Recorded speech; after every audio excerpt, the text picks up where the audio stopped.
Танымал арғымақ Қабырхан әлемдік белді ат жарыстарындағы жеңісімен тарихқа кіріп қана қоймай, бұл спорттың Қазақстанда дамуына да өз үлесін қосты. Әсіресе жай шабыстың танымалдығын көтерді. Бұл туралы аттың иесі Тілек Мұхамбетқалиев айтып, өз ойымен бөлісті. Естеріңізге сала кетсек, отандық кәсіпкер 2 жыл бұрын Құнан кезінде Қабырханды сатып алған. Сол кезден бері сәйгүлік еліміздегі және Ресей мен Біріккен Араб Әмірліктеріндегі 11 бәйгеге қатысып, тек бір рет қана топ жара алмады.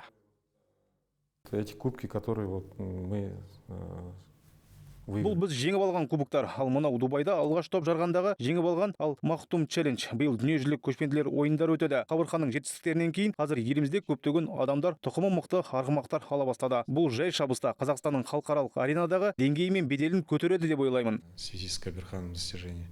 И будет очень сильное продвижение. Я думаю, что именно гладкий скач, который на международном уровне. Қабырханның шеберлігіне тәнті болатын жанкүйерлер күн өткен сайын көбейіп келеді. Жуырда 30 наурыз күні сәйгүлік әлемдегі ең ірі чемпионат Дубайдағы әлем кубогында жарыс жолына шығады. Ол өзінің жоғары рейтингімен қаңтар айындағы іріктеу турындағы жеңісінен кейін осы сайысқа жолдама алды. Кубок иегері $12 миллион сыйақы алады. Ол ат иесінің артынша жаттықтырушысы Даг Уотсонның да арманы болды. Оның айтуынша, алдағы жарыста үздік тұлпар бар, әлем чемпиондары бой көрсетеді. Ал Қабырхан болса Дубайдағы дүбірлі додада бақ сынайтын тұңғыш Қазақстандық тұлпар атанып отыр.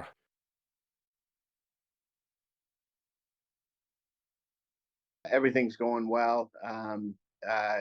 He's been consistently working. Қабырханмен дайындық жақсы жүріп жатыр. Ол апта сайын тұрақты жаттығып келеді. Қолымыздан келмейтін ештеңе жоқ деп санаймын. Қазір жағдайы өте жақсы. Бұған дейін қол астымда бұлай жақсы жаттыққан тұлпарды көрген жоқпын. Сондықтан көп үміт артамын. I've ever had a horse that works at home this well. I believe in him.